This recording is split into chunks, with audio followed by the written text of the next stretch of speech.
That's the good stuff.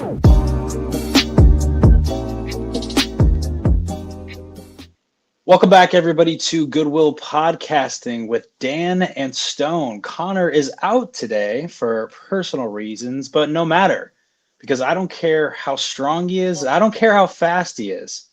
I can see the future, and he's going to be looking forward to a great episode tomorrow. Because today, me and Dan are talking about Invincible. Yes, your movie podcast for the first time ever is discussing television. We had to. I mean, season 3 just dropped. It's going to be a long time till season 4 comes out, at least a year. And we're trying to, console ourselves, figure out what we're going to talk about besides Invincible for the next year. That's what other people are doing. I don't know about you, Dan, but before we get into that, any listeners, by the way, if you want to go directly to our conversation on season 3 of Invincible, which we will get into eventually, we're going to have the time cards down below on streaming apps and YouTube. So look for that if that's what you're here for. But before that, Dan, it has been a couple interesting weeks for Goodwill Podcasting. I would say we have gone on spring break. You've gone on vacation. I have gone on vacation. And we could talk about that. But I think our listeners would be more interested, and I am very interested, to hear about your endeavors over the last 2 weeks. Tell us what you did, man. Yeah, so I went down to Austin, Texas for South by Southwest, which is the second festival I've covered. I covered Philly last year in October, which was great. Looking forward to again this year. But this is the first, I guess, quote unquote, big festival that I've done, and the first time I've had to travel. So it's a long time. I was there for 10 days. I was there from the 6th to the 16th, which sounds fun until you're in a hotel that whole time, and it gets a little it gets to be a lot, but still a great time. I was able to see 21 movies while I was there, which I kind of wanted to see more, but I think towards the end I was getting just kind of burnt out and it just slowing down. And there's an overwhelming amount of stuff. The thing with Austin too, it's very spread out as a city. It's kind of just there's a lot of highways. It's kind of this huge city that I feel like wasn't supposed to be a huge city, but it's kind of blown up. But the venues were all fairly spread out. So you kind of had to set up your day, and it's a lot of waiting to get in lines and this and that. But was able to see a lot of really good stuff. I liked pretty much everything I saw, with 2 or 3 exceptions really. So it was a good time. It was overwhelming, but got to meet a lot of people from TikTok too, which was great. Everyone was super nice, and just a good experience. Not to toot my own horn here, but was I the first TikTok relationship that you ever met? Yes. Yeah, I think so. Yeah. Look at us now, man. Yeah, go away. I would say, so I thought about this when I was thinking about stuff to ask you, because I have a lot of questions about the festival. Hopefully I can wrap them up in a 25 minute package here. But what was the main difference between Philly? Because I thought of Philly, right? You've been to 2 festivals now, Philly and then South by Southwest. You said they're very different. Obviously maybe the amount of movies you saw and the length of it, but anything else? So it's funny you say that. I think I saw, I was going to pull up my list. I want to say I saw 16 at Philly, so a decent amount. And the thing with Philly is, first of all, Philly's just laid out like a grid, and it's very walkable. You can walk. It's the venues are, 3 of them are very close together, generally over by me, and then the one is the Philadelphia Film Center, which is in Center City, which is a really cool big space. But even that is a 20-minute walk from where I am, so it was a lot easier to just get around and see. There was days where I was seeing 3 or 4 movies easily. So I think it was honestly a little bit smoother in terms of the waiting around. And I think it was a lot easier with having a pass, because at South by Southwest, I had a platinum badge because they give you a press badge. I upgraded it, but even that, you still have to oftentimes get in line. Not oftentimes, always, unless you're able to get like book a pass at 9 a.m. 2 days before the screening. So at that moment, everyone is waiting and like they go immediately. So you can only get a certain number for 2 days in advance. So it's kind of like you have to really pick out what you want. And if you have that, you can just go in, which is nice. But they're hard to get because it's so many people. The other thing with Philly is just, to be honest, I think it's just a different selection of films. Like at Philly, I feel like I saw everything that was like Oscar relevant. I saw a lot of really good international stuff, and there was good international stuff at South by Southwest too. But it was a lot more like, I guess, like prestige stuff, and there was a lot of small stuff too. But at Philly, I saw Honora was there, Conclave was there, The Brutalist was there, I'm Still Here, All We Imagine Is Light, Flow and Memoir of a Snail, September 5th, yeah, The Order, Count of Monte Cristo, and there was a lot of other stuff that I didn't get to see that I wanted to see. And also small things like the Kelly and Murphy movie. So it was just such a stacked lineup, and I don't know if they just had a good year or if it's going to be like that again this year. But I'm definitely excited to see what they have. South by Southwest is interesting. I think it's more industry focused, so it's like there's so much stuff there that doesn't have distribution yet, or like really small stuff that's trying to get that, which is also it doesn't make it less interesting. It's just like a different kind of feel. But a lot of the stuff I loved doesn't even have distribution yet, which I'll be paying attention to see if it gets picked up. But then obviously there was some bigger stuff too. So it's definitely a very different mix of movies. A lot of horror stuff, a lot of comedies, just a different kind of set of stuff. interesting. Because I feel like I'm trying to think of the difference of the movies. Because you said comedy and hoarder. It seems like whatever premieres at, obviously Philly's a fall festival, so that's when a lot of the Oscar stuff premieres. Is the fact that those seem like more so filmmakers, like these are like certain filmmakers are dropping their projects rather than just kind of random movies that are coming out for a festival. I think that's what Sundance and South by Southwest is. Yeah, I think that makes perfect sense. And I was thinking about it. I just want to congratulate you and tell everyone how diverse of a, not critic, I don't think you like to call yourself critic, but a film lover you are, because you just mentioning the fact that I'm almost positive your favorite movie of Philly was The Count of Monte Cristo, and then your favorite movie of South by Southwest was completely different. Yes. Yeah, it could not be more different. But yeah, I mean, that's the beauty. And I think that's the fun thing about festivals. I tried to even, with both of these, I tried to not look too much into the stuff I'm watching. And occasionally that can burn you. There was at least, I guess, one thing that I didn't know anything about that I was like, it was a little bit tedious at South by Southwest. But like, you still are happy you watched it. And you can be really pleasantly surprised, which I was over and over again. So it's kind of a fun to know less at times, I think.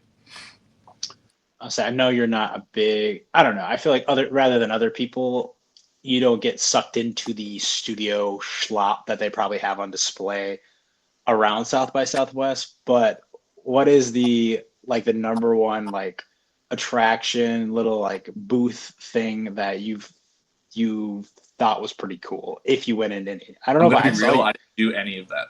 Oh my God. Dude, I genuinely was just trying to see as much as I could. And also like spend time with the people that were there. I don't know. I didn't want to burn time just looking at dumb bullshit. You don't want to go to the Love Is Blind booth and give yourself a glass of wine? Nah. But I mean, like, I think a lot of people love that stuff, and like, there definitely was a lot of fun stuff like that they had there. And even outside of the movie stuff, like, there's so much to do there. It's overwhelming. Like, there were so many speakers. obviously the music stuff as well. I think, like I said, it is definitely a little bit overwhelming trying to figure out what you're doing because on the peak days there's like 65 to 70 screenings to choose from each day. Like Damn. it's a lot, and I kind of as I went, which is funny, as I kind of burned out, I was also figuring out like the best places to park because I rented a car there, so I could get around. But like the best places to park and like where to like what theaters I could walk to back and forth from. The one theater, the Zach Theater, you could park at for free. So I could park there and I could walk to the one set of theaters that was a small like screening rooms. I could walk to. They had set up in like a Hyatt conference room, which was very uncomfortable, but they got a lot of people in there. I could walk from the Zach to there. So I feel like if I go back, I will have a better sense of what's efficient and all. But yeah, still worked out fine. Okay, I was literally gonna ask you like, if you go back, what would you change? Like, did you do something you're like, I'm not doing that again? Um, I think just I got one time I put myself in like downtown in the car in traffic when I didn't move for like 40 minutes. Um, and I was just trying to get to parking, and I actually still made it to the screening that I was trying to go to, which was so lucky. Um, but yeah, I would stay completely away from that. Um, I don't know if renting a car is more cost efficient than Ubering around. Um, I did like being able to just go where I wanted when I wanted and try to do that. I guess I would do that again, especially now that I know like where I can park and stuff. But um, I don't think I would change too much, and I think I would do it again. It was a lot, and like I feel like I was pretty fried when I got back, like Yeah. um, and just a little bit burnout in general, but still a good experience. I think. It would be Now, more fun too. I hope more people go next year. I mean, it wasn't that many of us there, so I hope more people go. I said it's funny. We, as you have said, there's a lot of our friends that were posting pictures of themselves there, and I was always trying to like spot in the background. I'm like, is Dan there? And I have to say, my friend, there's one image of you that has stuck in my mind. One video. I can't remember who posted it, but it was of all y'all at a bar at like 4 a.m. in the morning. I wasn't at Um, any bars at 4 a.m. I'll tell you that much. okay. What is the latest you went? Maybe the time change was different. I don't know. Oh well, so then we only like went out one night, and it was the night that the time changed. So 2 o'clock became 3 o'clock, which was devastating. But So you don't think you're out till 3 o'clock? That became 4 o'clock. Out no, that three late? like I was home. No, I was home before that. Yeah, Okay, that, that was probably the night then. I would say, yeah. as I was at work when that happened, which was very funny. Um, how do you do that? I'm not like a go out type. I like going out. Like I I have a good ass time. How do you stay awake? What is the secret? I don't. That's the secret. I don't like we did that one night. That was the night that we Kev we met. I met Kev that night. He came out with us. It was Nice. a lot of fun. Um, but yeah, and like a lot of people there, I think were like going out every night, and like I don't know how because the next day was truly excruciating. It's funny because you texted me last night and you're like, "Hey man, I'm out tonight." I was like, "Oh, have fun." You're like, "No, I'm doing No, errands." just doing stuff. Yeah, yeah, no. uh, but it's funny because I mean, as I was saying, I had experience with that recently as well, and I that's why I wanted to bring this up is because what I've been doing is I won't really talk about the Bahamas that much, but I went to the Bahamas and then I went to Nashville and I went down Broadway Street of Nashville and I was trying to have a lit time. Like I drank a lot of dinner, like at 8 o'clock, but then from like the next 2 hours, I was just being in a, especially Broadway. I guess it probably was still more packed than maybe South by Southwest in that area would be of Austin.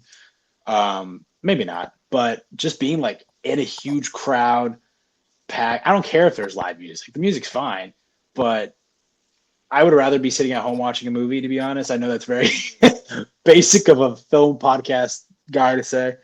Um, but my most exciting part of the night, right, was we got out of Luke Bryan's bar, which was really funny, by the way, because when there's tons of different artists down there, and honestly, I only stayed out till like 12 because my wife was like, "Hey, I'm really tired. Let's go home." And I was like, "Sounds great." But we went to random bars, and then we went to Luke Bryan's. It's like Luke 32, which sounds like a Bible verse, which is really funny. Um, but it was weird because everything's like a country place, and then you get up. His is like 4 or 5 stories, and it's like a Miami club, which felt really awkward for like they were paying like Bad Bunny, which felt very awkward for like Nashville. But I was like, okay. I came back down the stairs as I was leaving, and they were playing Mr. Brightside, so I was a little upset that I missed that.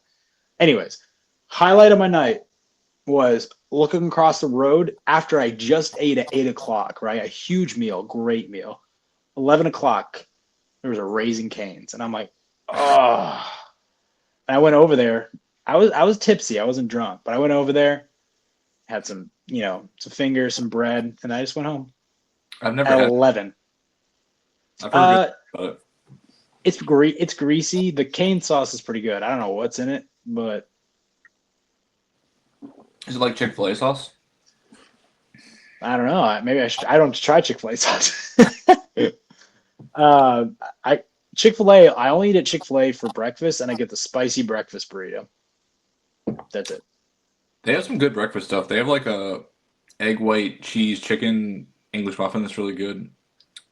Um, yeah, But solid. yeah, I can't go. I can't go out, Dan. So if you go to South by Southwest next year, and I do somehow, you gotta just be like, you gotta roll with it, Stone. Just act like you're here, even though mentally you're somewhere else. No, dude, I'm really am with you on that. To be honest, one night is fine for me. Um, I say I respect the fact that you went out though, especially with Kev there. That was awesome. yeah, it's also like the mornings are like the screenings will start at like 11, which isn't actually 11. You have to be there earlier, and like I was trying to like get up and make some videos and like eat breakfast and this and that. Like the morning comes really early, so and the time change was just horrific. It was devastating. So because you were there for so long, I'm curious because you stayed in a hotel. Okay, I'll say we stayed when we went to Nashville. I went with some friends, and we stayed in an Airbnb, and we like bought like a lot of breakfast stuff, and we like made it every single morning. So you probably just got the continental breakfast. I was going to ask you about that.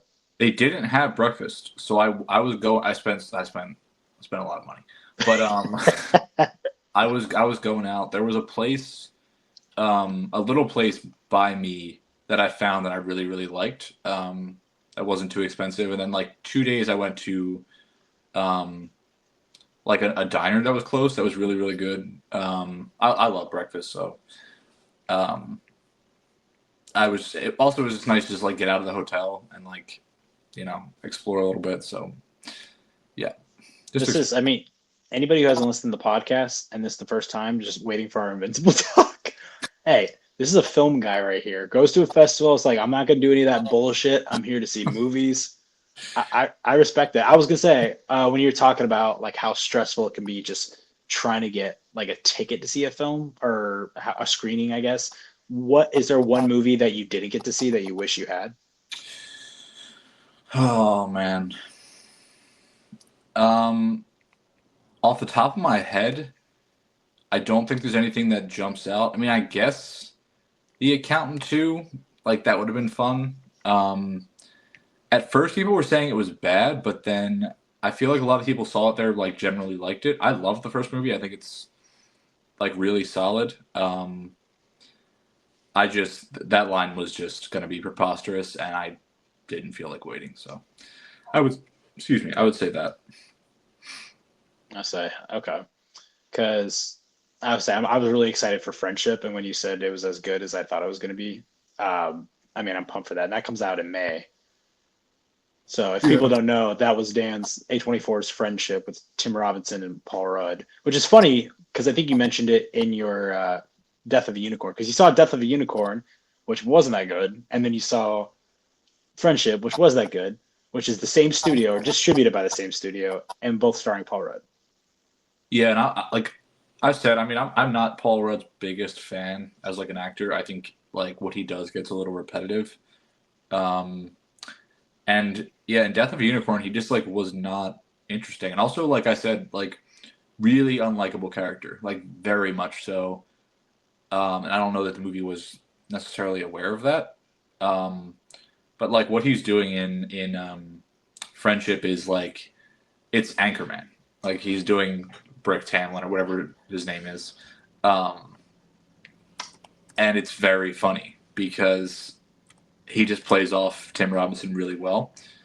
Um, I think people are gonna love it. I mean, I guess if you don't find it funny, you're not gonna find the whole movie funny. But like, I don't think that's gonna be a lot of people. But there will be people that don't like it because Did did humor is. Tim Robinson like write it at all? Because I know his humor, especially in like what I've seen from this Netflix show, is very very unique.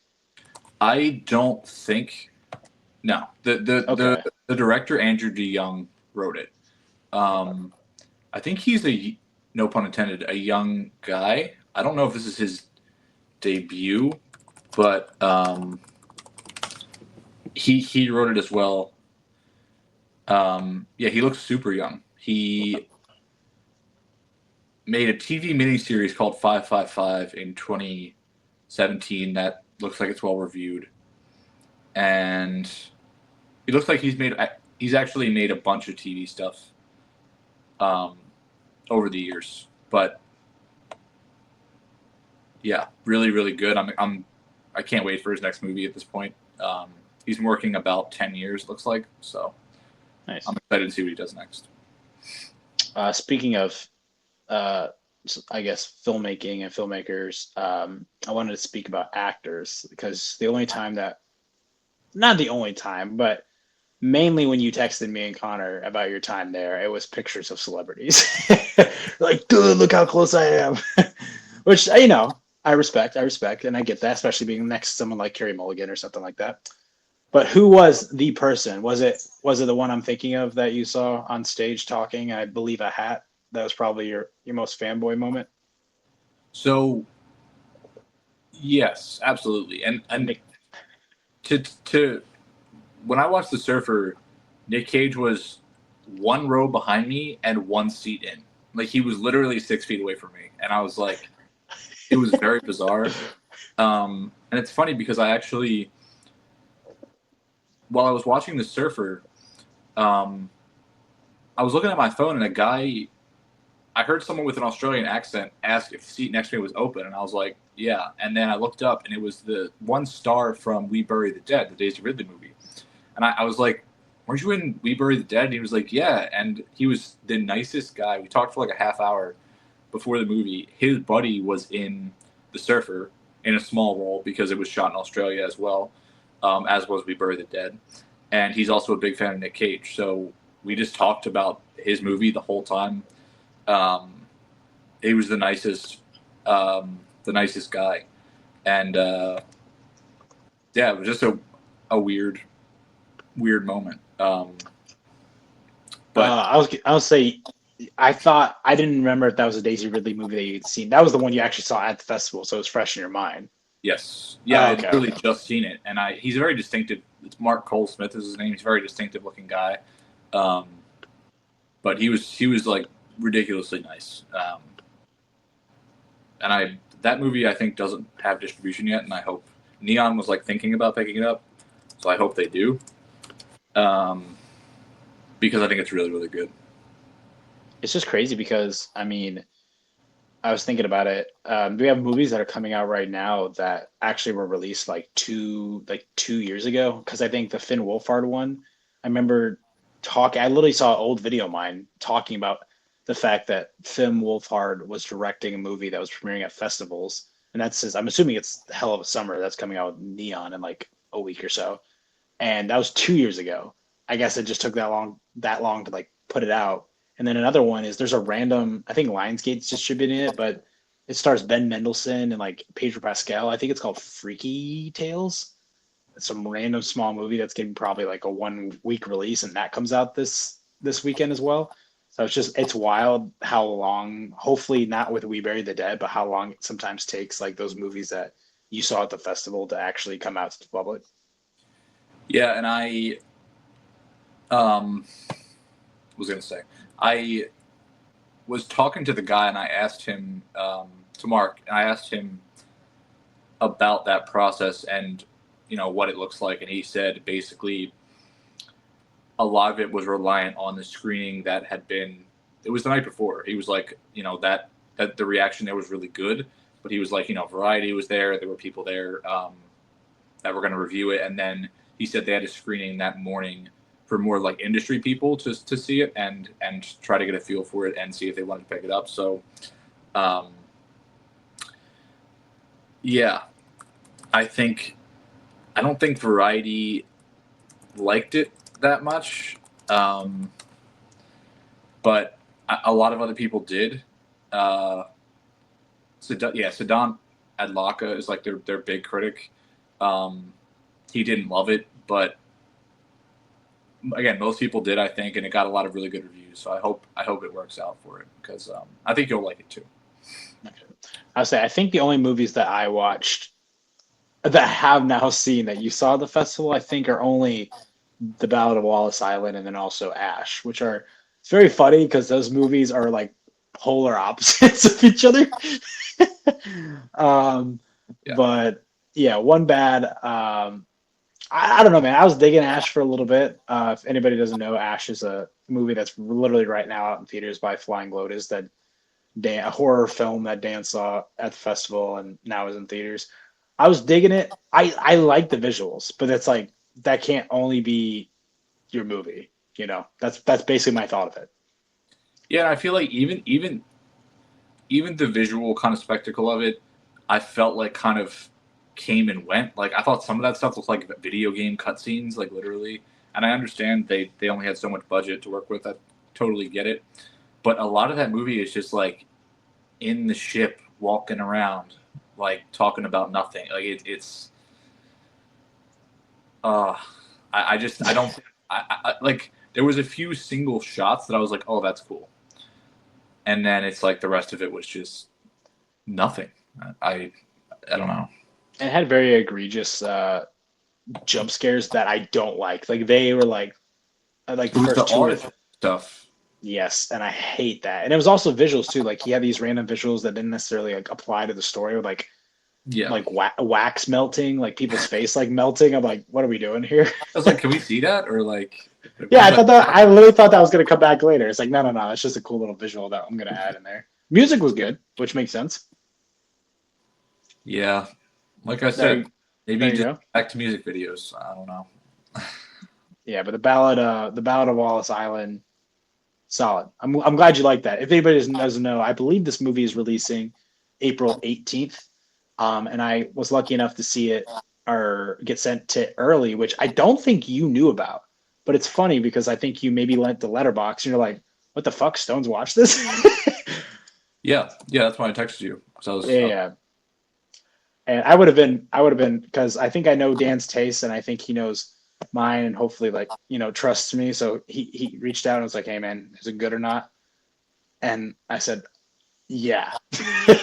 And then you loved it. And I was like, man, I was like Broadway, like walking downtown or Dan's compliment of that film. Like that was the highlight of my night.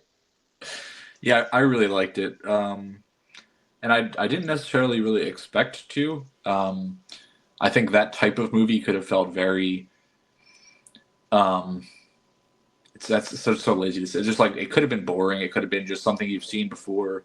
I liked not only the style of comedy, and I think Tim Key was just very, very, very funny. Like the way it felt like these two guys wrote it because they did, and this was a short back in the day that they ended up circling back to, and the two stars or two of the stars outside of Carey Mulligan wrote and starred in it in the short, and they wrote and starred in this, and I think that shows because the writing is very good, and like the jokes from Tim are just nonstop. Like it's like the littlest stuff. Sometimes very subtle. There were jokes that like they were coming so fast that I feel like a lot of times people just weren't even laughing because they didn't even like notice. But I thought it was really funny. And Carrie Mulligan, I think, was really just kind of here to like. I mean, she has a big part, but like, I think she added some validity to it and star power, which was definitely helpful, probably in getting this done. So, um, I think it's a great movie. I hope it makes a lot of money. I think people will like it, and it's very funny. So, I said Tim Key like carries himself with like this, I don't know, this like he never gets annoying. He's always quippy all the time, but the way he like speaks and his mannerisms is kind of like just, oh yeah, that I really like that guy. That's the best way I can describe it. and it feels like His you're just like it feels like that's just it doesn't feel forced. It feels like that's yeah, how the character is. that So, like yeah, it, especially when he's known the character for so many years, kind of like that. He's just like, this is kind of who he is, which he can just fall into line with that, which was hilarious watching. Because I, be honest, sorry Tim Key if you're listening, I haven't seen a whole lot of Tim Key movies, but it was really wild to be like, oh, this guy's a standout. Like I can't wait to see what he's in next. And then he plays like the Chicken Birdman in Mickey 17, and I was like, well, there he is. yeah, yeah, he's versatile.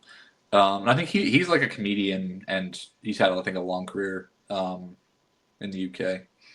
But he was very funny, and Tom Basden was good. I mean, I also just I love the way this ended. Like it could have taken a very boring, played out route, and it didn't. So I was happy with that.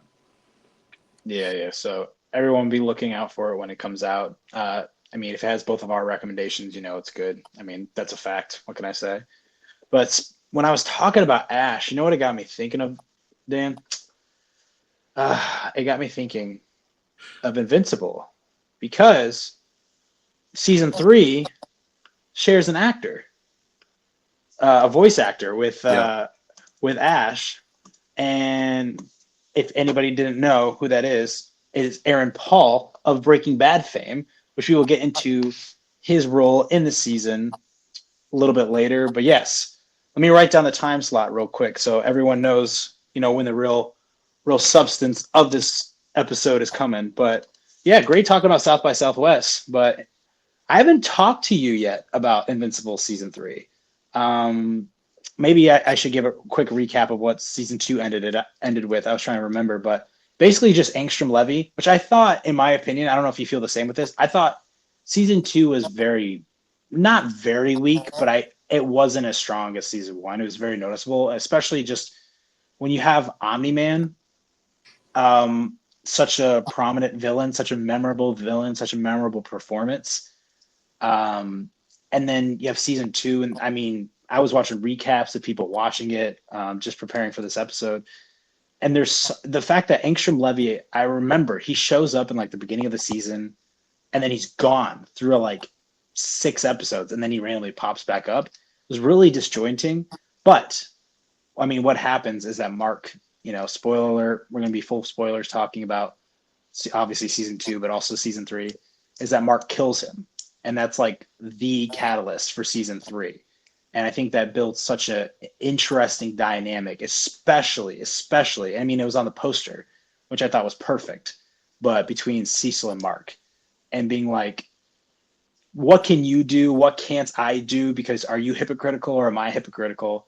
I mean, it's such a interesting moral dilemma that the two of them face. But then also, I guess there's two other big, plot points that got carried out throughout the end of season 2 into season 3, and that was him, Mark, and Eve. The fact that he went to the future, and a future version of Eve was like, "Yo, I think you're fine as hell. So ask me out."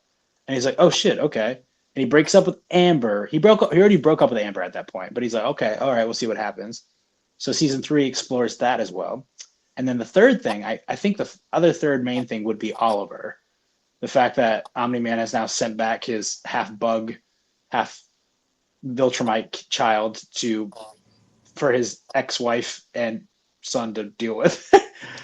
And an interesting, brother dynamic for Mark to have, teaching someone already the right way of how to be a Viltrumite superhero, unlike what Omni-Man was trying to do in season 1. But yeah, here we go. Season 3, we haven't talked about it yet. I know you released a video talking about Cecil. I think that's the only time that you've talked about it. What did you think? How did you think it played out? I think season 3 was good. I don't think it was necessarily like exceptionally special, but I did like it. I still love the show. I think it's definitely difficult. I mean, you mentioned Omni-Man. Like Omni-Man gets like one episode in this season, which I don't necessarily need. I just think the season felt a little bit scattered. It's trying to do a few different things. There are a few elements that got a lot of time, like speaking of Aaron Paul, like the Powerplex stuff. I didn't find that compelling, and he gets a lot of time, and I'm sure they paid him decently and wanted to utilize Aaron Paul, but like I think that type of storyline, the hero, did this and people got hurt and I'm angry. Like we've seen that a lot, and I think Really reminded me of Captain America Civil War after we just did our Captain America episode. With Zima, yeah. Yeah. Yeah. And it's also, it also kind of was the driving force behind Batman versus Superman, like in Zack Snyder. And like, I think it's okay to include, but again, he was there for like, I want to say 3 episodes at least. I just didn't find him that compelling. I do like the development of Oliver. I don't want to just talk for too long here, but I think it is interesting because he's definitely someone that has some like sociopathic tendencies and is definitely really concerning. But at the same time, it's almost like the show is showing you that, Mark was decent and had Omni-Man as his father, but he was different. And as he grew up, he was kind of pushing in the opposite direction away from Omni-Man with the sense of right and wrong, and leaned more into his human side and his mother and the way he was raised. That's why Debbie is so important. Then you have kind of a similar situation with Oliver where he's Thraxan, I think. The Thraxan are like, decent, empathetic species. They also have really good memories. I remember he said that. Yeah. And the thing with the Thraxan is like they appreciate life and they value life because their lives are kind of fleeting, and like they appreciate every moment that they have, and respect other life. So you kind of have the same, and he also was fathered by Omni-Man at a time when Omni-Man had kind of shifted and was doing the right thing and actually like caring about people. But even so, he still has kind of that more of that Viltrumite attitude and energy towards the world and humanity. But it's asked the question, well, what if someone like that has someone like Mark as a big brother, but sort of a father figure in terms of his, he at least has the power to be regarded in that way, and is actively steering Oliver's life in a way and how he develops. And Mark is obviously someone who's like in moments struggles with that same stuff, but more so with like violent outbursts than anything.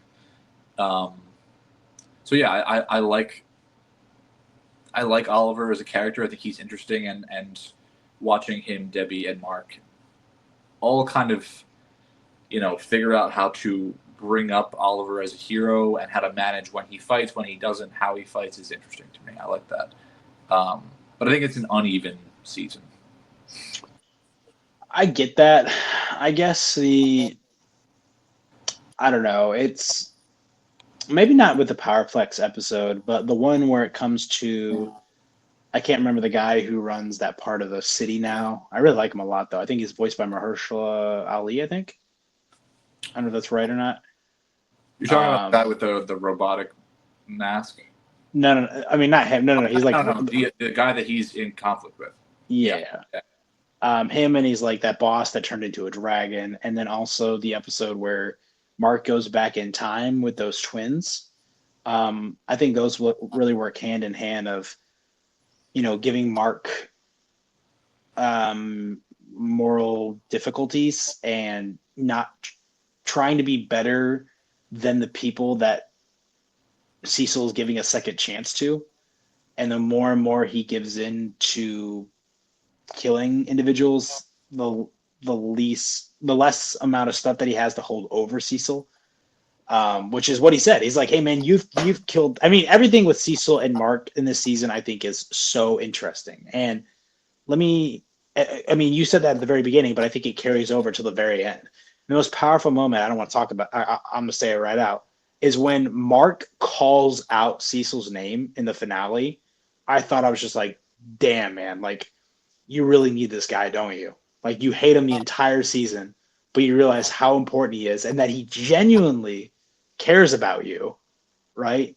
Even though he put a chip in your head, he cares about you, and you know that, and you're calling out for help. And the thing is, the reason why he didn't come and help is because he's bandaging up Oliver.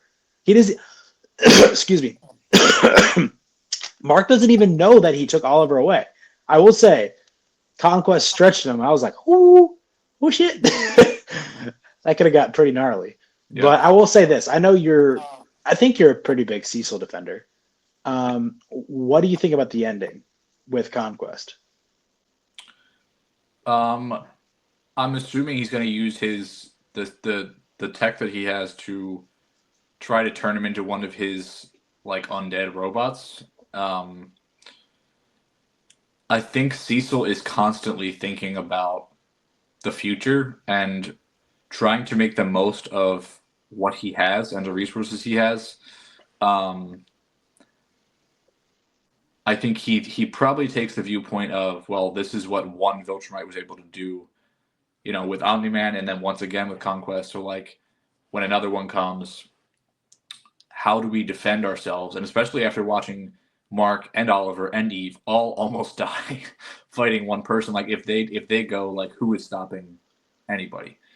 Um, so I'll defend pretty much everything he does because I think this world is it's just like a ridiculously dangerous universe with such powerful entities that like you have to take risks, I think, to be able to defend yourself. And I think it's interesting because it's kind of the same view, like mindset of like a Tony Stark creating Ultron. Um, I think maybe there's more like narcissism there around that and just like wanting to experiment, but the place it's coming from is a desire to like protect people and protect the planet and understanding like there are forces here that we can't really like combat with what we have. Um, Also, that character you were talking about is Titan, and they actually changed voice actors.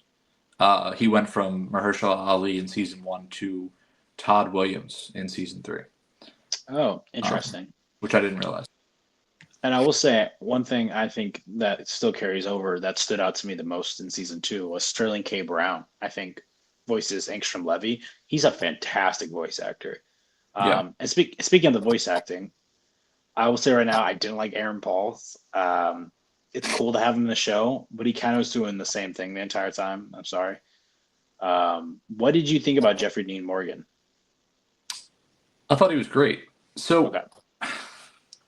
like, I'm gonna be real. I think the conquest stuff, like that episode, it was a good finale. It was cool. I feel like it kind of came out of nowhere, and I guess that's the point. But I feel like again, this season feels a bit scattered. And then in the last episode, it's just like, okay, he pulls up, no introduction, he's just here, and then we have a full episode essentially of like combat. Um, I thought he was great. I thought the voice acting was awesome, but I think it just felt a little disjointed again. And I think a little bit of introduction or like foreshadowing there would have been nice. Maybe they could have built that up or established it throughout the course of this season, almost like a Thanos or something. Um, but at the same time, it is interesting because threats, I guess, can just come out of nowhere, and it was a great fight. So, like I said, I think that the what gives it a good reason for him just showing up randomly is the fact that kind of something similar happened in season two. I can't remember her name. I think it was like Nessa, Yeah, something like that. She showed up randomly as well. And that, I mean, in the back of your mind while you're watching the show that the Viltrumites want to get to Mark and they want to kill Mark. So the fact that, I mean, you're not following the Viltrumites. I don't think you can follow the Viltrumites. Like, it makes sense to follow Omni Man and maybe Alan and their storyline and everything with like the teen team stuff like that. But I don't know if we can really have an introduction to Conquest rather than him just showing up and fucking up Mark, to be honest.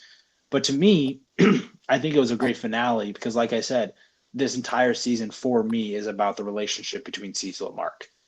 And the fact that Mark, again, for the second time this season, I believe, after killing that multiverse immortal, right?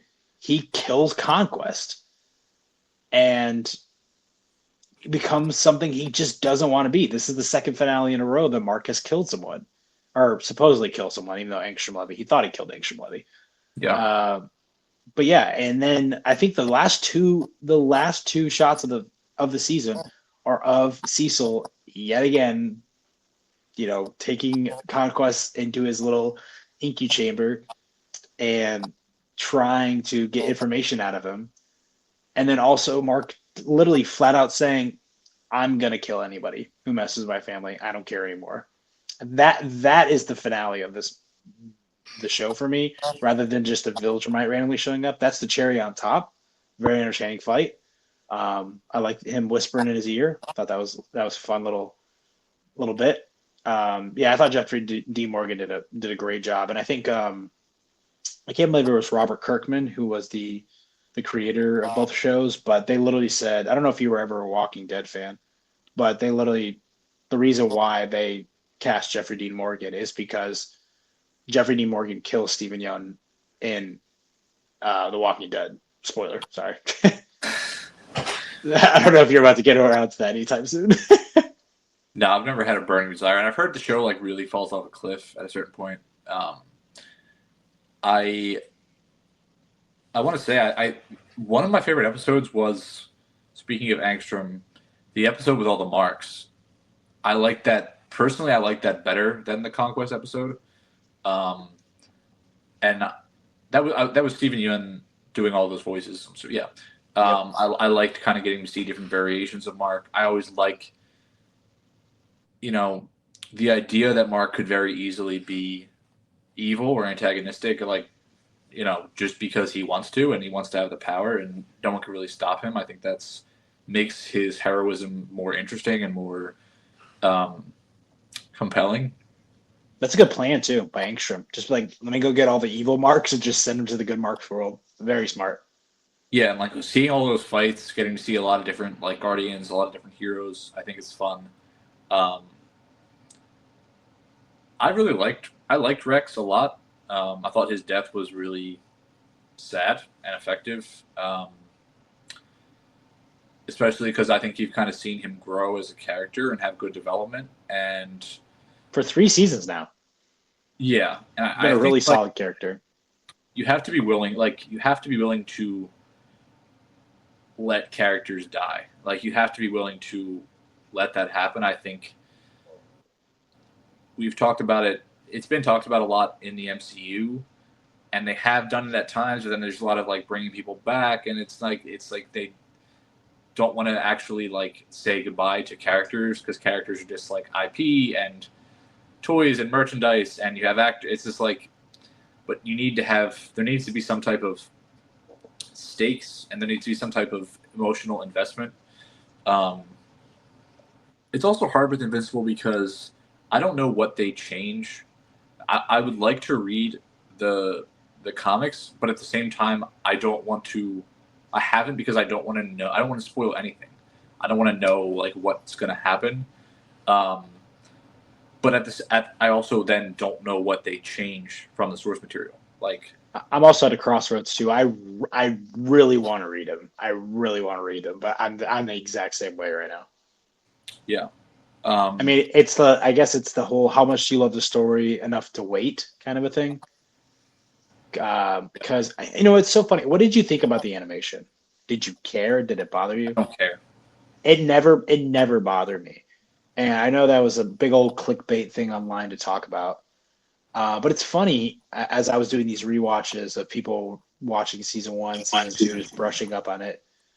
Like I remember that episode of season two where there's like it's kind of meta, and they're literally the actors in the background are not moving, and Mark goes to a Comic Con and literally is like, "Hey, there's an artist there," and the artist is telling Mark that he can like sometimes what artists do or what they do in shows is they only show part of somebody's face or part of their eyes to save money.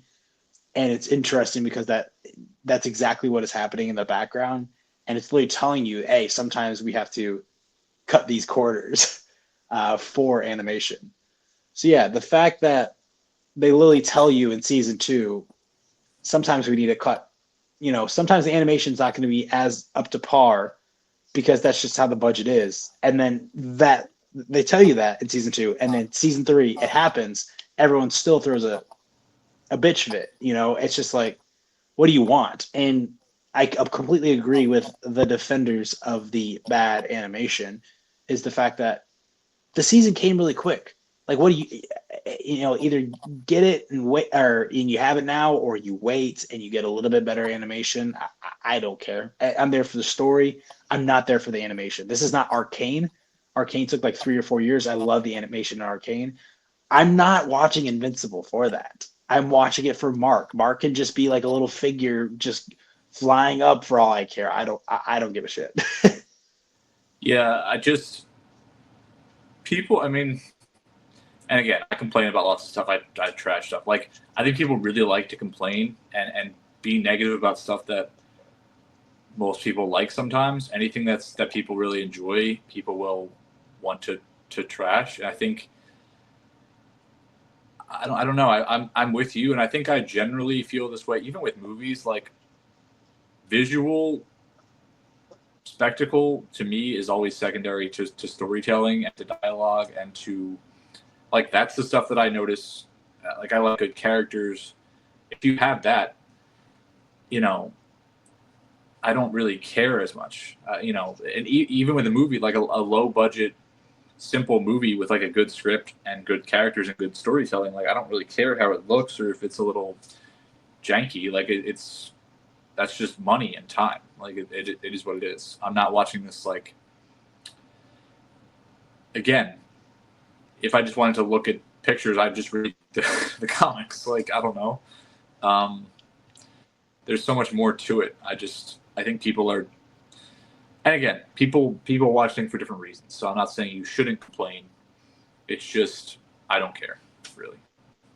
Yeah, and just you talking about not caring what it looks like necessarily, and just caring about the story. It makes me think about the fact that I think a lot of our friends just watched the movie The Last Stop in Yuma County because it just dropped on like not Shutter, but I think like AMC Plus, and like a lot of people are getting able to watch it for the first time with their subscription. Like 3 people, like I saw in their stories. I'm like, damn, I guess this is just what's happening now. But you're speaking about characters though. This is the most that, for reference for anybody listening or watching, this is the most that me and Dan have ever personally talked about Invincible. So I'm curious, is Cecil your favorite character? Um, I think so. Yeah. I I don't find Mark that interesting a lot of the time. Um, I really like Eve. I think Eve is awesome. Um, I think Cecil is the most. I shouldn't say Mark isn't interesting. I think Cecil has the most complexity to him and the most layers to him, um, and is doing the most with the least. Like, Mark can kind of do whatever he wants. But Cecil is in the most precarious situation here as a character trying to navigate the world. So I think he's very interesting. So yeah, probably Cecil and then Eve. Do you know what mine is? Try to guess. Guess. Alan? You. Alan? No. That would have been a really disappointing season for me then. Have a whole 10 minutes of Alan. No, I like Debbie a lot. Yeah, that was one to be my second choice. Yeah, That's she's it. great. I think, focusing on the show's given a lot of time and focus to the damage that the whole, how horrifying Omni-Man's turn would be from her perspective. Like, that would be terrible. And, like, her processing that, and also, like, trying to move on, and then still raising Mark and being there for him, and then now Oliver, like, it's a lot. And I just think, like, it's Sandra Oh? Yeah, Sandro. Yep. Yeah, I think she's a really good voice actor. Everyone here does such a nice job, maybe except for Aaron Paul. Yeah, but he's not a regular. I what's his name? Shockwave? His name is Powerplex. Power play. Yeah. That's I'm not sorry, a terrible name. if I was Invincible, I'm just like flying up in outer space and just like leaving him there. He doesn't want to kill people, my guy. I mean, stop blowing stuff up then. Like, I don't know what to tell you. And I will say the whole him when Powerplex killed his wife and daughter, that was very predictable. So when it happened, I was just like, okay. He's just a moron. Yeah. Like, Invincible's just like, stop being dumb. Like, I don't know. That's the thing. Like, That's the difference, I think. The logic of holding Invincible responsible for like, what do you want him to do? Should he not fight him? I mean, we compared him to Zemo, right? We compared Powerplex to Zemo in Captain America: Civil War. I think that's the specific difference between the two. That the reason why I like Zemo more than Powerplex, just based on their motivations are the same, but the way that they carry them out are different. Like it seems like Zemo has thought 3 steps ahead, right? And Powerplex, even though he says he has, kind of seems like a guy who's like in the moment, doesn't know really what's going on. I mean, he kills the shapeshifter guy. Didn't even know he was going to come up, and kills his family. I think it would have been a lot more menacing of a villain. I don't think we're maybe ever supposed to be terrified of him. Terrified of him, like intimidated by him. If we are, they did a very poor job of that. I think we're supposed to feel bad for him. Yeah. And with Aaron Paul's performance, it's kind of just like the entire time. It's hard to feel the different layers there. It kind of feels one note. Yeah, I think he just feels like someone that's not very intelligent and is completely blinded by emotion. And like, I think you made a comparison to Zemo. I think Zemo had a lot more of a point because, like, logically, like, Tony created the problem. Tony created Ultron. Mark did not create Omni-Man. Like, Omni-Man is not a direct response to Mark. Mark is the only thing the Earth had to stop him. So again, like, there's no choice. There was a choice for Tony to not create Ultron, which then would lead to Sokovia not being destroyed. And like, the Avengers honestly are generally very haphazard in like with regards to collateral damage, and that eventually leads to the entire conflict of Civil War. So I think like Zemo was just a straight up terrorist, but just putting that aside, looking at the the reason for their issue, he was much more justified than I think Powerplex. Like, Powerplex is just kind of taking his fist at a cloud. I don't really understand. Yeah, and I've never been a big lover of electricity powers, to be honest. I'm just like, all right. What about Static Shock? Same thing. I mean, I don't know. Like What did you Electro in Amazing Spider-Man 2? No. Jamie Foxx, no, I'm not a big fan. It's just like whatever. I'm not really electricity doesn't scare me. They're just gonna zap you unless you could show me something pretty interesting, like a different usage of it. Do you know a Zapdos guy? No, I'm not a zap those guys. Zapdos is pretty cool. Who's But your legendary bird? Are you a Pokemon uh, fan? yeah, jeez, what's that? Lugia? I mean, I like Lugia. Lugia is Lugia a bird? Yeah, but I was thinking more like Articuno, Moltres, and Zapdos. Okay. Uh, Geez, you really pulled out the names. It's been a while. I could just be like basic and be like the fire one. To be honest, I did have the Pokemon Gold, and it had no. It did it have the fire one? No, Moltres? it was a different. Hold on. Pokemon Legendary Birds. I'll tell you exactly who my. Um, oh, okay. So it's just talking about those three because I had another legendary bird. I had Lugia in the game that I had. There's been so many Pokemon games. So Lugia is technically a legendary bird. Lugia is like the goat one above all of them, like the master or whatever. Well, I think I picked right then. Yeah, I What can guess. I Lugia's say? not cool though. Lugia's not cool, dude. When I played my game, I use that Master Ball, just chuck right at Lugia every single time. Yeah, Lugia's boring. Can I be honest with you? I, both in that game back when I was young, and then also I have Pokemon. Which Pokemon do I have right here? Hold on. I bought a Pokemon game. Pokemon Brilliant Diamond. The same fucking thing has happened to me, right? I get to the very end with all those damn trainers in a row, and it takes forever, and I get to the final person, and I can't beat them. And I'm like, man, I don't want to go through that again. So it'll be like a month before I try again. It's just so disheartening because it takes me like 45 minutes, not maybe, I don't know how long, maybe 30 minutes to get through four people, and then it's all over. I'm just like, that was exhausting. I don't want to do it again. Yeah, that's fair. Nice Um, little tangent there of Pokemon. yeah, Pokemon are sick though. yeah, no, big Pokemon guy. Uh, Another episode I think we probably should talk about is Cecil's episode because he gets an entire backstory, um, and I thought it was really compelling. Um, I think it was nice trying, kind of getting to understand more of who he is and where he's coming from, what he's been through, because that is, how we end up with the character that we have currently. And I think that added a lot of context to, you know, how he kind of came up through the GDA.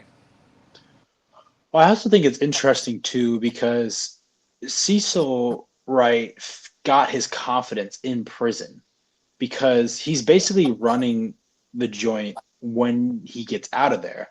So I don't necessarily think that when he rehabilitates these villains that maybe they've turned into good people. I think that maybe Cecil can just get them to fall in line. Like that's how commanding he is as a presence. I don't know because like I'm sure he could ask anybody in that prison to do whatever he wanted them to do, and they would have done it. So it kind of carries over to the GDA. So hey, I have this villain. I'm going to use him for my own personal gain. So we'll never know. The thing is, I don't know who the doc was. That did man. There's so many names. Sorry for anybody listening. I'm trying to remember as many names as I can. But the doc who operated on William's boyfriend, who he now works for, um, I thought it was interesting because in the very last episode, he's talking to his partner, who it seems like is his girlfriend or something like that, and they say, you know, we can't watch a movie tonight. We have to stay out late. We have to stay here and work. Cecil said so, which gives you the idea that they have normal lives outside of the GDA, which Cecil told Mark that they didn't have that.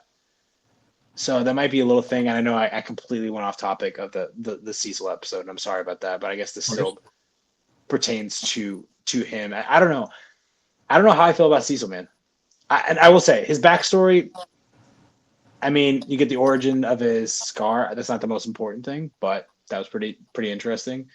And I guess why was the maybe you'll remember better than me. What did he eventually find out why he gave in to rehabilitating the villains? Because he didn't want to do that in the first place. Obviously, the guy in charge of him. Oh, is it just the saying, like the hard ass saying, like, "Hey, we're not trying to be the good guys. We're just trying to save the world," and him just like understanding that? Yeah, yeah, I think so. And like I kind of talked about before, like he's going to use any resources that he has. It doesn't matter. Like he's willing to go into like moral gray area because it's really the only option. Um, and I mean, even working with Mark, like he understands Viltrumites are inherently, I would say, evil and violent, um, and like authoritarian. So like he understands at all times that he's taking a risk, even working with Mark. And he watched Omni Man turn and destroy everything, and he had allowed Omni Man. I mean, he's the one who went to confront Omni Man in the first place, which we get to see here. Um, so obviously he has a lot of guilt and fear, but he still understands Mark is their best chance. So, and you get to see that this season with Darkwing joining like the Guardians and all.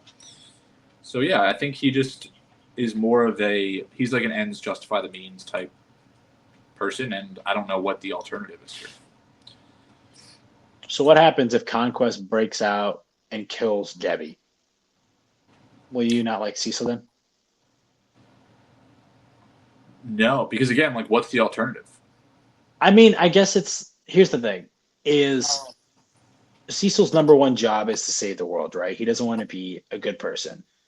However, he literally keeps someone alive who is more powerful than Mark, knows he's not more powerful than Mark. Like you said, only together, Wait, Oliver. Is he alive? He said he's getting information out of him. I know you said that you think that he's going to make him one of his like robot. Yeah. But he's going to get information out of him. That's what he said. He wants to know more about the Viltrumites. So essentially, he has to revive him. So I'm just saying, what happens if he breaks out of that? Like, you say you're trying to save the world, but then you keep someone alive who can destroy it. That, I think, is when he might have gone too far. Maybe you just get addicted to information. You get addicted to the grind of saving or supposedly trying to save the world that you get lost in it. I don't think. Like, would he save like Omni Man if Omni Man came back? Like, would he have done that in season 1? Like, when do you stop not killing people? I don't think anything Cecil does is for like selfish reasons. Like when I made that video talking about him, I compared him to Amanda Waller. I think Amanda Waller is like evil in a way where she enjoys the stuff that she does. Like, and she's an authoritarian, and she's very much an extension of like the U.S. government and U.S. power. Like she is nationalistic. Cecil is concerned about the well-being of the world. I think that's the primary difference. I don't think anything he does is like just to flex his power or because he's enjoying it. I think he's probably tired and stressed all the time. And he does show empathy. He does show that he cares about people. He just is always trying to put the greater good ahead of his own. I mean, there's a lot of military leaders out there, a lot of world leaders who have done things that they thought were best for their country, and obviously it wasn't. And I think that might be the point where that Cecil's getting at. It's like who are you talking about?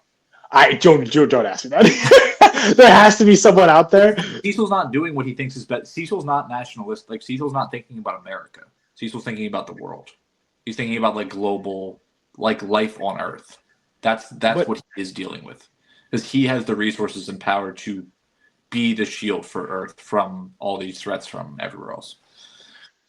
But you keep something that can destroy the Earth. That's what I'm saying. It feels hypocritical. I'll be completely real. In my mind, I was thinking that he was dead. He's not dead. Yeah. So I was He's wrong. not dead. So what do you think now? Like, because like I said, the reason why I think he's not dead is because he literally said, "I'm going to get information out of him." So I'm assuming he would have to talk. My guess would be he's going to use all the technology he's built to control Mark and like the sound wave stuff. So That could work. like if you know that completely disables Mark, like why would you not trust it to disable Conquest? Mark just killed Conquest or defeated him. I don't know. It's is it worth? I guess we'll see what information. Honestly, I am a little bit excited because that split second that we got a little bit of characterization for Conquest was very interesting. And I'm wondering if that'll carry over to season 4. Is that he'll He's actually? rehabilitated. He's like a hero. I think you're right, though. I think he will, because that's the thing. If there's a lot of Viltrumites coming, it's so funny because the story's already written. It's in a book somewhere, and neither of us have read it. But if a Viltrumite Yeah, army is coming, they can change the source. I mean, they can do that. Which wins? yeah. But the if you have Alan and Omni Man come back, and then you have like a robot. What do you call them? Reanimates. Reanimate. Yeah. If you have a reanimate Conquest and Adam Eve and Mark, hey, you got 5 right there. It's not bad. And I do like that we haven't spoken about them a whole lot. It's because they're literally 3 seconds in the season. But you do get that little tad bit of information when we do follow Omni-Man and Alan, is the fact that the Viltrumites only got so many guys. Yeah, there's I don't want to say the number. I want to say there's like 18? like low double digit Viltrumites left. So every single one they are able to kill is like valuable to the war. So you can use Angstrom Levy, go get all the good marks, and then just take out the Viltrumites. Yeah, I don't know that Angstrom is going to be feeling, helpful anytime soon. I want to ask you one little pet peeve that I've seen people have, and it is something I thought about. I'm able to ignore it, but it's the fact that at the beginning of the season, right, they're like, Mark is more powerful than he's ever been. And then you watch him like struggle with someone like the Mauler twins. Does that bother you, or you just think like, oh, he's just holding back? Yeah, I think he's holding back. I mean, Mark doesn't like letting loose. I think like letting loose his power. I think he wants to keep it controlled. I think he's afraid of that. Which I think is always interesting when you have characters that are like that. I'm trying to think of a good comparison. Like Gandalf is actually a great comparison. Like Gandalf is a character who basically like Tolkien essentially had him like he's not allowed to use his power really. Like Gandalf could just solo everything if he wanted to, but he doesn't. He doesn't want to do that. B, he's not really supposed to. He's supposed to use like as little of his power as he can to like steer things in the right direction. But I think that's fun when you have characters that have to or just choose to hold back a bit. But power scaling is always going to be hard with characters like this too. Like when you have them in different situations, like narratively, you need things to happen. You can't just have them like, that's the point of something like One Punch Man. Like it's just like this becomes boring when you can just handle every single threat with ease. It's like how do you tell compelling stories? And we see that challenge over and over again with, again, people have the same complaints with Marvel. They talk about that with Thanos. Like, why can he do this, but then he struggles here? It's like, it's not always going to make sense because it's not real. So, like... I guess it's just they focus so much on it. Like the very first episode, they're like, man, look at this guy. And it's like, he can't take the Mauler twins. I guess he's holding back. I will say, I've mentioned him twice now. R.I.P. That made me more sad than Rex, to be honest. I loved the Mauler twins because I was so surprised that they carried over so much from season 1 and season 2. But yeah, their passing really got me. I like that Oliver killed them. I thought that was pretty gnarly. Whenever a child is, ripping somebody in half, it's an entertaining watch, I have to admit.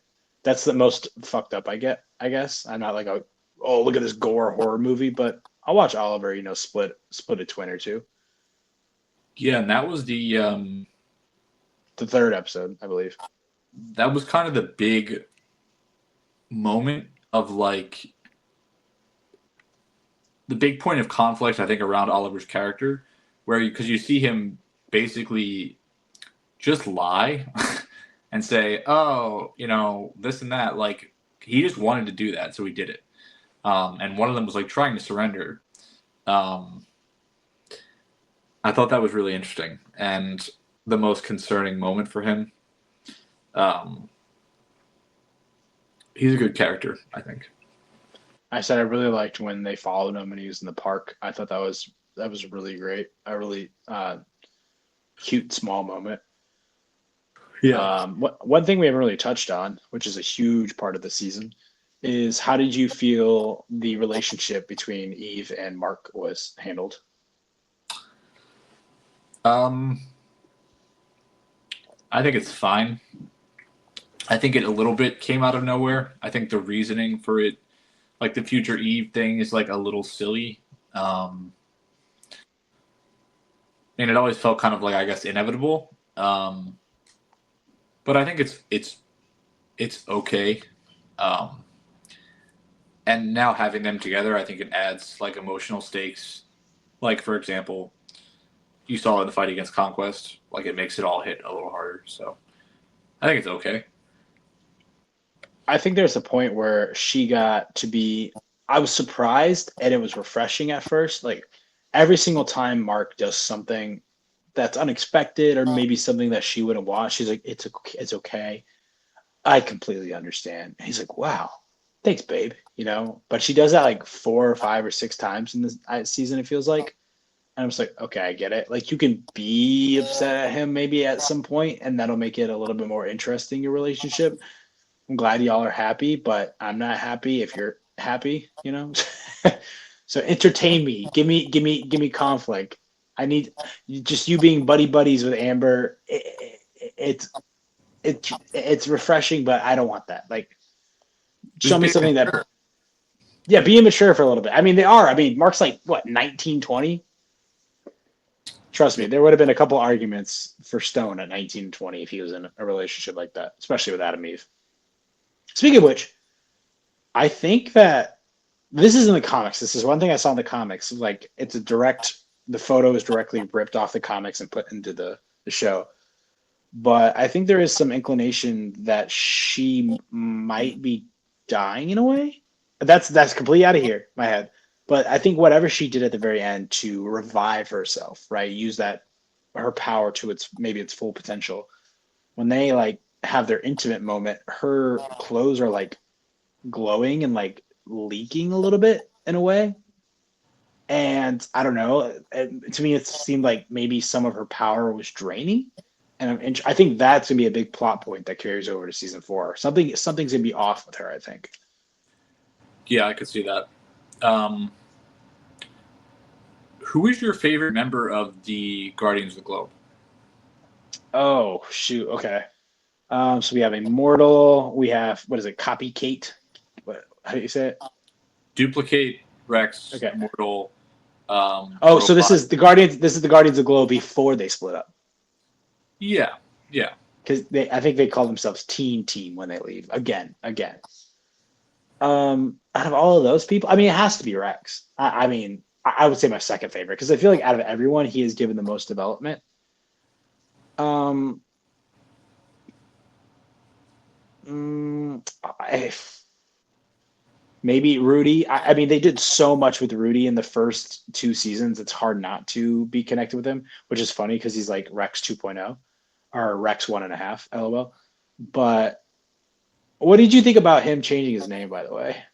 I didn't like that. Yeah, I think it's a little that's silly. that's really awkward. Um, but I hope they go to season 4. They're like, yeah, we're not doing that shit. I think Zachary Quinto is a really good voice actor. I like his Completely agree. performance. I also just think the Shapesmith is hilarious. The I Martian, like him. he's very funny. Um, I always enjoy him trying to like fit in. I will say he reminds me that I forget about certain plot points because he is a continuation of that planet they went to with like those clusters that like attack people, those pink clusters. That was Mars. That was Mars. He's from Yeah. Mars. Yeah. Okay, which is it does feel disjointed when I mean I guess that's just the whole thing because they're lead ups to season 4. But you have I think his name is I want to say Darkwing, the detective, Yeah. and so he. I mean, this is the final shot of the season. It seems like our final scene of the season seems like he is going to conjure Mark into hell to be a vessel for like the king of hell, which that's pretty fun. That's a little interesting. But like he came out of nowhere, and then also you see those pink things culminating in the sewer, and they're also probably going to be a villain, I guess, in season 4 as well. It was just very disjointing, and I guess that's why they slapped it right at the end. But I was like, oh yeah, those things. Oh yeah, that guy. And I was just like, I wish it would have been actually a continuation of the story rather than just trying to like wrap it up. I guess that's what Conquest is and whatever Omni Man and Alan are doing. Yeah, I mean, there's a lot going on in the show, and like, 'cause there's a lot of stuff that's like kind of hanging. Um, so I'm curious to see if they will wrap up every thread that's still there right now. But I guess we'll see. I mean, there's probably threads that are open that we don't even like Doc Seismic got away, I think. So he's Yes, just out. He'll probably just pop up randomly sometime. And then, like you said, what was the guy's name that runs the city and that one special area? Titan. Yeah. So Titan's still out there. I'm sure we see him like once every season. So it is cool. I like his robot. I mean, I think everyone likes that robot boss guy. His auto tune voice is hilarious. Really like it. Yeah, he's funny. Um, there's a lot of good voice actors here. The guy who does the voice for the Mahler twins, Kevin Michael Richardson, also does the voice for uh, Monster Girl when she's in her monster form, which is cool too. I say just I know the actors. I can't even think of her name, but maybe I got it popped up right here. But the girl who plays Monster Girl, the voice actress Greg who Griffin. she plays Azula. I just know it from the sound of her voice. She plays Azula in Avatar: The Last Airbender. So I'm a big old fan of hers. Nice. Oh yeah, Zazie Beetz plays Amber too. I guess she's like obviously doesn't get as much screen time, but it's cool to see like those big big name actors like doing voice acting, which reminds me the fact that I guess there's one big baddie, Dan, that we haven't seen yet. I guess what is the white lion? What's his name? Battle Beast. Battle Beast, which is I really like that name. There's another guy who's like up to their level whose name is Thrash that don't know who he is. I guess he's a big deal in the story. But I'm curious if they will cast someone from The Walking Dead for his performance because it feels like these shows are so Thrag. intertwined. Thrag, Yeah. not Thrash. Okay, but yeah. So we'll see. We'll see. Yeah, I think Battle Beast is like helping them now. Like he was the villain, and I think he's like come around. I wonder if that's how it was in the comics or if he was just a villain because it seems like he's just kind of like a dingus in a little bit, and like all he wants to do is just scrapping. he just wants to kill people. So that just like works out for them because he's like he wants to kill people who are on his level, which the only people are is Viltrumites, so it really works out in their favor. Yeah, I think he just likes to like, test himself and fight. Oh, Damien, what do I call it? Darkwing. It's Damien Darkblood is the name of that detective guy. Great name. Wait, Darkwing is the Batman villain. Oh, okay, yeah. And Damien Darkblood is who I was talking about at the very last scene of the season. Okay, got you. I mean, another guy who voices. I mean, should look it up, but a guy who voices a lot of characters. His name is Ross Marquand. He's immortal, right? He might be immortal. I think he also plays Let me see here. I know he's in The Walking Dead, which is why I'm saying that. That's why I was looking at, actors from The Walking Dead. Like, will John Berthal be Thrag? Possibly. That was one thing about. You're never gonna watch The Walking Dead. No. That was one thing about The Walking Dead that I really like. Like you said, I like it when characters seem to be expendable, and that's why I think I really liked the first seasons of The Walking Dead was because there was like three like key characters. It was like the lead, Andrew Lincoln, and then his wife, and then John Bernthal. Those are like the three leads, and John Bernthal dies at the end of season 2, and Andrew Lincoln's wife dies at the end of season 3, and I was like, nice death, and then I lost interest after that. But yeah, Ross is the immortal, and then he also was Rudy's cloned body, and then he was. So he is Rudy. Okay. Zachary Quinto is the robot, but he plays the smaller Rudy, the smaller Rex. Yes. Okay, so those are the only two. And then he did 3 different guest characters: Kursk, Biplane, and Aquarius, who was one of the original Guardians of the Globe that got killed. The fish guy. Yes. So yeah, we'll see. I'm sure that big old fans of the comics have already I guess that was the big thing with Jeffrey Dean Morgan is when he spoke. I think everyone was really excited, but they thought that he was going to like put on some different kind of voice when it came to Conquest, and he didn't. And they were like let down. But then when the episode happened, they're like, no, we're so sorry. It's just like, guys, just wait and see. Just wait and see how it's gonna plan out. You just gotta chill out a bit. Everyone's ready to jump on stuff like Snow White. It's not that bad, y'all. I'm just kidding. Yeah, I will not be seeing that. It was good though. I talked to Joel Vets Movies, and he said that, or no, he commented on one of my posts and said there was like some 80-year-old lady in his theater that absolutely loved it. And I said, you know what? That was someone who probably grew up with like the original film and like really adored it. And the fact that, she liked it just makes me happy. But it was funny. There's just so many, it's just like no one cares about Snow White until they can bitch about it. It's so annoying. Hilarious, dude. People talking, it's like, are you a passionate Snow White guy?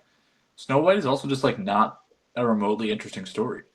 No, it's not. That's the thing is that's why I think it can be adapted, right? Is you have to improve upon the story. You can't just make it the exact same because there's no substance there. So I didn't even know this, and Screen and Scored. That's JR, right? Yeah. He commented and said the exact same thing on a video I released yesterday. I don't think you've seen it yet, but I didn't know this, but Dopey talks, and I thought that was interesting. I was like, cool. I guess that's not in the original, as he's just like silent the entire time. And I saw this comment this thread where everyone's like, he's not supposed to talk. That's not our Dopey. I was like, calm down. Does it really matter that much? It's so weird. I don't get it. Bro. I don't know. But all right. What do you rate Invincible season 3 on a scale of, let's go 0 to 100. Come on, give me decimals. I want to hear decimals. Well, I'll go 0 to 10, and I'll use decimals. I'd say Okay. I'll say like 7.7. I'll give it like an 8.5. A little bit higher on it. I think I see it does feel disjointed at points, but I think what's holding it together for me is Cecil and Mark. I think you see both of them maybe in each episode, and it's just like a reminder. Obviously, you see Mark, but even Cecil in each episode, you're just like, this is what this is about. Yeah, I think that's fair. And we talked about Snow White. Dan, recommendations for anybody this week? A movie. You just watched a whole lot of them. I don't know if you're trying to take a break from films yet, or you're just like right back on the horse. Like watched three films in the theater yesterday. No, I did take a little bit of a break. Do you have one off the top of your head while I glance really quick? I do. Don't tell my boss, but I watched it at work last night. I've been meaning to watch it rewatch. I've been meaning to rewatch it for a little bit because I see so much love and affection for it online. And I was like, maybe I should rewatch that film. And I saw what you rated it, and you rated it a good score. But is Dungeons and Dragons? It's on Netflix, and it feels very refreshing. It's weird. It feels like a refreshing Marvel movie is the best way I can describe it. Is there's a lot of I feel like a lot of times maybe if you're not, James Gunn, a lot of the arts and crafts and cinematography and all that stuff is really phoned in nowadays. But in this, there's so many clever bits, a lot of one takes, beautiful, beautiful one takes that just keep on going. The set, the production design, I was paying attention. It's all practical sets, really, a lot of them, and that was something I feel like they didn't have to do, but they did it. Along with the number one thing that stood out to me watching this film for the very first time, and then also just rewatching it just now. So this is my second watch is right at the beginning, you see characters who are like these giant creatures, like they're human size, but it's like a bird and then like a lizard. And I'm almost 100% sure that they're costumes and like animatronics. And that was something that so easily could have been like a CGI character, but they're just like, nah, we're going to do that practically. And I really applaud them for that. And I really love that. But yeah, I mean, I've never played Dungeons and Dragons. This kind of makes me want to play it, which I think would make fans of the game really happy. Because it just feels like an adventure, and it just feels like if I understand what Dungeons and Dragons, the premise of the game, it's just obstacles that keep on popping up in your face that you kind of have to deal with, and that's what the movie feels like, and that I think that really makes for an entertaining film.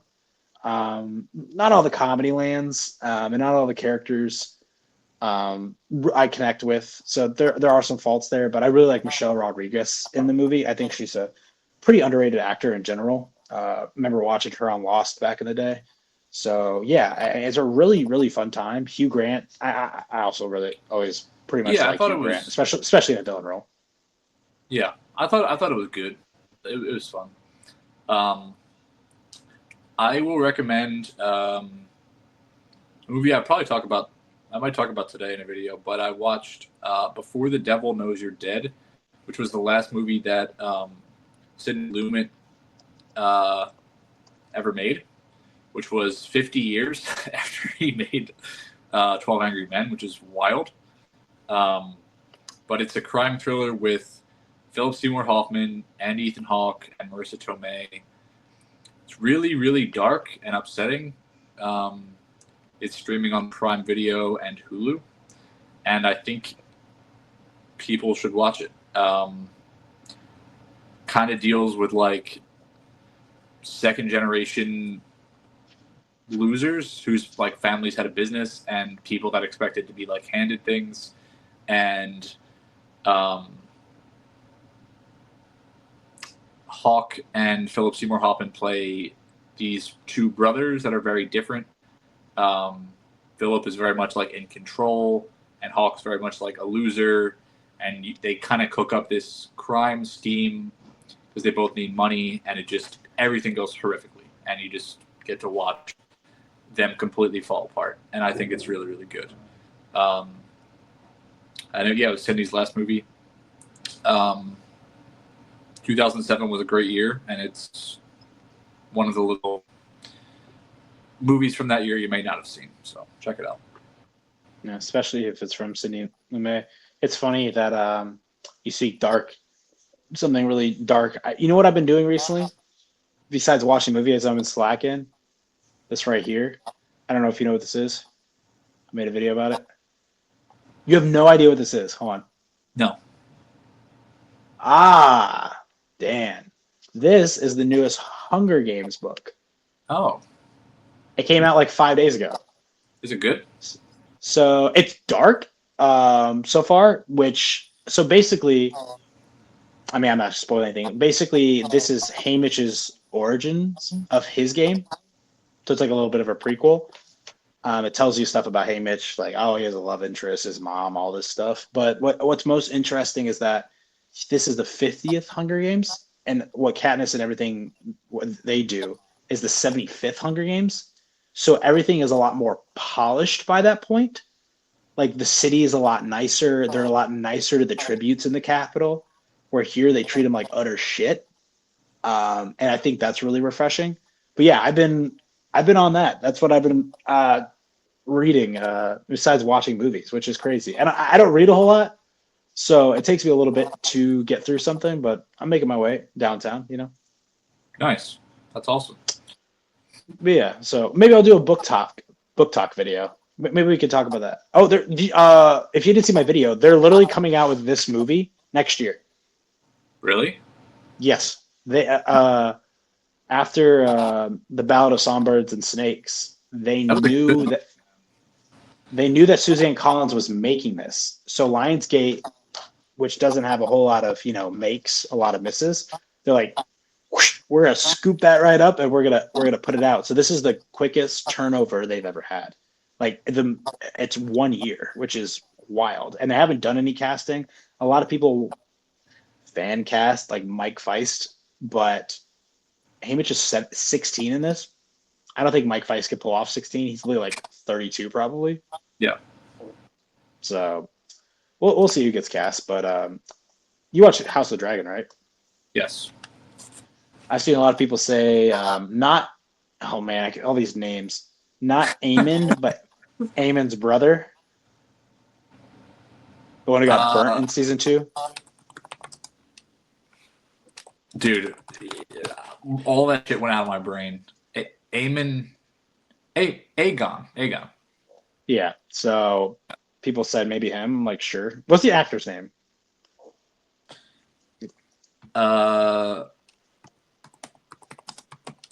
This is how we're gonna end this episode. Let's see. Tom Glenn Carney. How old is this guy? He's probably okay.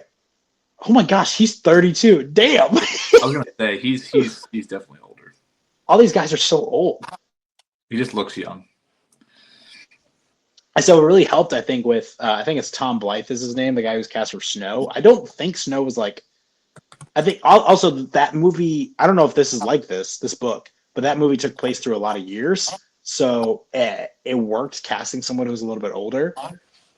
If he's just 16 the entire time, I have no idea who they're going to cast. But so House of the Dragon, that was season 2, right? Season 2 just got done with, yeah. Right. Okay, and they're starting to make season 3 like now. And they have a show, The Night of the Seven Kingdoms, which is coming out this year, which is only going to be 6 episodes. Okay. Are you a Last of Us fan? I watched it. I thought it was good. You gonna watch season 2? Yeah. Okay. And how far are you behind on Severance? Last thing we'll say before we end the episode. Like 3 episodes behind. Dude, because from the time I went away, I haven't seen any of those. So like we're gonna watch all of it tonight. So you watch it with your girlfriend? Yeah. Do you ever watch it without your girlfriend? No. See, that's the same situation I'm in because I have opportunities to watch it, but I have to wait for my wife. And I'm like, I gotta make TikTok videos. Can you do it tonight? She's like, yeah. No. I was like, what's more important? TikTok videos or the relationship? Probably the relationship, but probably, yeah.